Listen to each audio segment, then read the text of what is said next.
Welcome students our channel. आज हम करेंगे 10th class NIES home science जिसका कोड है 216।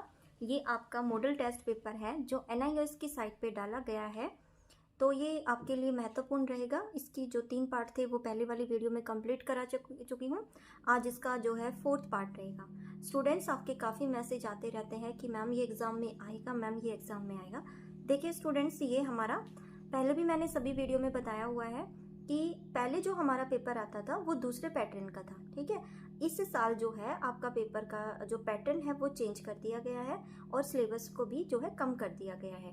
पहले जो 60% आपका मतलब 100% ही आता था, बट अब की बार क्या है, केवल 60% ही आपका पूछा जाएगा और 40% आपका TMA में आ चुका है। ठीक है, तो मैं आपको पहले बता देती हूँ कि जितने क्वेश्चंस हैं सब इम्पोर्टेंट हैं, क्योंकि आप इनको देखो पेपर देने के लिए आप कितने क्वेश्चन, अगर 40-42 क्वेश्चन आते हैं और आप सिर्फ 20 क्वेश्चन या 10 क्वेश्चन या 30 क्वेश्चन याद करके जाओगे और सोचोगे कि हमारा पेपर क्लियर हो जाए, तो बेटा ऐसे कभी नहीं होता। आपको बहुत क्वेश्चन, कम से कम अगर 40 क्वेश्चन आ रहे हैं तो आपको कम से कम 100 क्वेश्चन जो हैं वो रिवाइज करके बुक में से जाना बहुत जरूरी है, क्योंकि पेपर कहीं से कुछ भी आ सकता है। ठीक है, और प्रत्येक क्वेश्चन को वो कैसे भी घुमा फिरा के, क्योंकि जरूरी नहीं आप रट्टा लगा के जाओगे, आप उस चीज को समझ के जाओ, क्योंकि क्वेश्चन जो है किसी तरीके से भी आ सकता है। ठीक है, तो आज की ज्यादा बात ना करते हुए काम हमारा स्टार्ट करते हैं वीडियो का।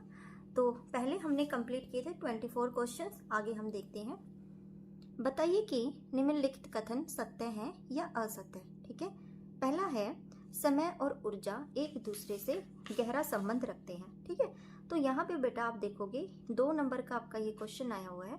ठीक है, और इन दोनों क्वेश्चन को आपने बताना है कि ये सत्य है या असत्य है। तो देखो ये वाला क्या कहता है, समय और ऊर्जा एक दूसरे से गहरा संबंध रखते हैं। हाँ, रखते हैं। ठीक है, क्योंकि देखो अगर आपके पास समय है और ऊर्जा यानी ताकत काम करने की, कोई भी काम हुआ आप अपने काम को करोगे। आप ये देखोगे ना कि अगर आप में जितना स्टेमिना है आप उसके अकॉर्डिंग ही करोगे। जैसे मान लो आप में ज़्यादा काम करने की हिम्मत नहीं है और आपके पास समय बहुत है, तो आप उस काम को आराम से करोगे। ठीक है, तो उस समय और ऊर्जा का दोनों का गहरा संबंध होता है। तो यहाँ पे हमारा हो जाएगा राइट। ठीक है, आप यहाँ पे राइट जो है वो लगा देना, ये हमारा राइट हो गया। नेक्स्ट क्वेश्चन देखते हैं। यदि समय योजना न बनाए जाए तो समय का अधिक प्रभावी ढंग से उपयोग किया जा सकता है। तो ये कहता है कि मान लो कोई, अगर आप समय की योजना, मान लो अभी आपके एग्जाम चल रहे हैं, ठीक है, आप उस टाइम पे अगर आपने अपना टाइम टेबल नहीं बनाया, समय योजना टाइम टेबल, अगर आपने टाइम टेबल नहीं बनाया तो आप पेपर की तैयारी अच्छे से नहीं कर पाओगे। क्यों? क्योंकि देखो कभी ज्यादा टाइम हो जाता है काम करने में, कभी टाइम। तो ये है, कहता है कि यदि समय योजना ना बनाई जाए तो समय का अधिक प्रभावी ढंग से उपयोग किया जा सकता है, नहीं किया जा सकता। तो ये हमारा क्या हो जाएगा, हमारा आंसर हो जाएगा गलत। ठीक है, असत्य। आगे देख देते हैं। अब देखो ये क्या कहता है, 2 या 2 से अधिक गतिविधियों को एक साथ जोड़ते हैं तो उसे ड्वेलेटिंग कहा जाता है। तो ये सत्य है, यानी कि इस पे आप राइट का निशान लगा देंगे। अगले वाला देखिए, समय योजना बनाते समय इस बारे में सोचने की आवश्यकता नहीं है निष्पादित की जाने वाली गतिविधियों की। अब मैं आपको ये पूरा समझाती हूँ।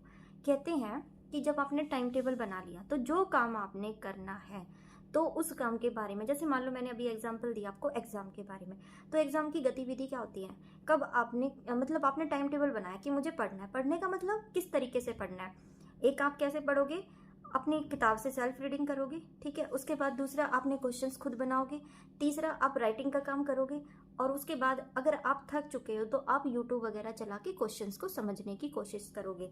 तो आपने अपने जो समय था उसमें अपनी पढ़ाई को अलग अलग पार्ट में डिवाइड किया, तो इनको बोलते हैं गतिविधियां।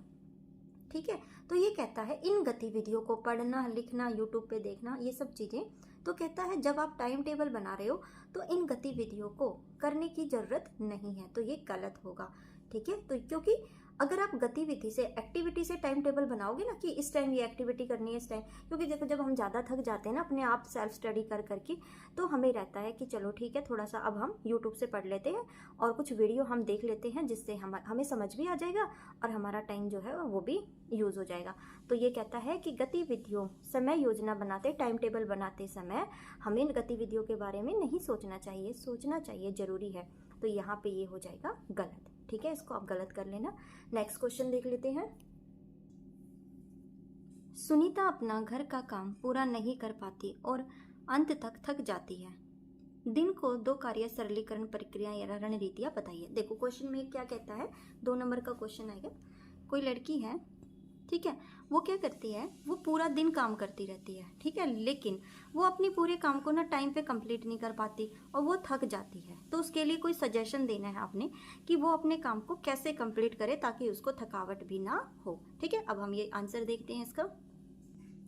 ये देखिए, इनमें से कोई 2 करने हैं, ठीक है, तो जो मुझे राइट लगता है कोई 2, तो देखो लिखा हुआ है अतिरिक्त गतिविधियों को काटना। ठीक है, इसका मतलब है कि कोई भी एक्स्ट्रा काम है उसको एक दिन में ना करके उसको हटा देना। ठीक है, जैसे मान लो घर में लड़कियां जैसे काम करती हैं, जैसे लड़कियों को पूरा दिन जैसे झाड़ू पोछा हो गया, सब्जी हो गया, रोटी हो गया, सब करना पड़ता है। ठीक है, लेकिन क्या हो गया, एक्स्ट्रा वर्क, जब वो थक जाती है तो जब उसने ये देखा कि जहाँ जरूरत नहीं है, ठीक है, तो वहाँ पे एक दिन झाड़ू स्किप कर सकती है।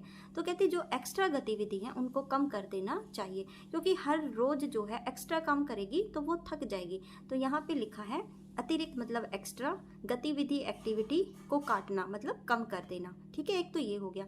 दूसरा है, एक दूसरा ये भी है, उचित उपकरणों और श्रम बचत उपकरणों का उपयोग करके। ठीक है, अब मान लो जैसे उपकरण का मतलब होता है जैसे आपकी ये होती है ना, जैसे मशीनें वगैरह हम बोल सकते हैं। ठीक है, और श्रम का मतलब होता है मेहनत, मेहनत जिससे कम हो जाएगी। जैसे मान लो वो डेली हाथ से कपड़े धो रही है ना, तो टाइम लगता है हाथ से कपड़े धोने में, और अगर वो मशीन में कपड़े डाल देगी तो जितने टाइम में मशीन में कपड़े धुल रहे हैं उतने टाइम में वो क्या करेगी, अपने घर का बाकी काम भी वो कर सकती है। तो उससे टाइम की भी बचत हो जाएगी और उसका काम भी हो जाएगा। तो कहते हैं कि अगर वो चाहे तो अच्छे उपकरणों का उपयोग करके वो अपने टाइम को बचा सकती है और थकावट भी नहीं होगी। ठीक है, तो इसके 2 लिख लेना, एक ये और एक ये। ठीक है, अगले वाला क्वेश्चन देखते हैं।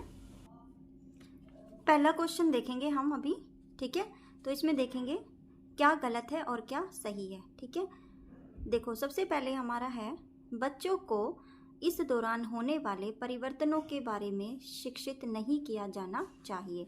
ठीक है, कि बच्चों को जैसे आप किशोरावस्था में हो, ठीक है, आप में बहुत सारे चेंज आ रहे हैं, तो बच्चों को इस अवस्था में जैसे आपको जो है जब आप में चेंज आते हैं, अगर पहले ही इन चेंज के बारे में अगर आपके बड़ों से आपको शिक्षा दी जाए तो आपके साथ क्या होगा, आपको उस चीज़ से लेके घबराहट नहीं होगी। ठीक है, तो ये आंसर क्या है कि उनके साथ नहीं किया जाना चाहिए, किया जाना चाहिए, तो पहला जो हमारा हो जाएगा वो गलत हो जाएगा। ठीक है, ये क्वेश्चन यहाँ तक है।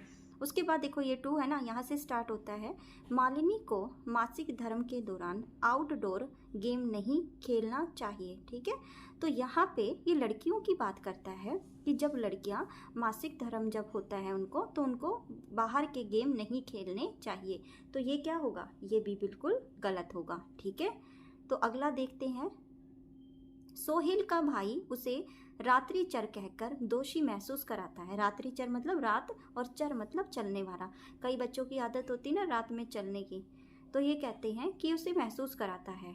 ठीक है, तो ये जो 3rd वाला क्वेश्चन है हमारा, तो ये क्या सही है या गलत है, तो ये गलत होगा। ठीक है, आगे देखते हैं। लड़कियों को आयरन युक्त आहार खाना चाहिए, ये सत्य है, क्योंकि आयरन में क्या होती है, आयरन में खून बनता है। ठीक है, लोहा होता है आयरन, तो इसीलिए उनको खाना चाहिए। ठीक है, कोई भी लड़की अपने पहले मासिक धर्म से पहले गर्भवती नहीं हो सकती, तो ये भी जो है, तो ये भी असत्य है। ठीक है, जनांग स्वच्छता लड़की और लड़की दोनों के लिए महत्वपूर्ण है। दूसरा है जनांग स्वच्छता लड़की और लड़कियों दोनों के लिए महत्वपूर्ण है, तो हाँ ये भी सत्य है। देखो बेटा, होम साइंस में बहुत सारे आपके डेवलपमेंट के ही क्वेश्चन आते हैं, जो आप किशोरावस्था में हो ना, उसी को मेन बेस बनाया गया है, वही चीज़ें पूछी जाती हैं। लेकिन आपको अपनी अंडरस्टैंडिंग से भी बहुत सारे आंसर्स का, क्वेश्चंस का आंसर देना आना चाहिए, ताकि आपको जो है पेपर में अच्छे मार्क्स मिल जाए, क्योंकि होम साइंस कोई रटने वाली चीज़ नहीं है। स्टूडेंट्स, अगर आपको वीडियो अच्छी लगी हो तो वीडियो को लाइक करना, चैनल को सब्सक्राइब करना। नेक्स्ट वीडियो में फिर मिलेंगे, तब तक के लिए बाय।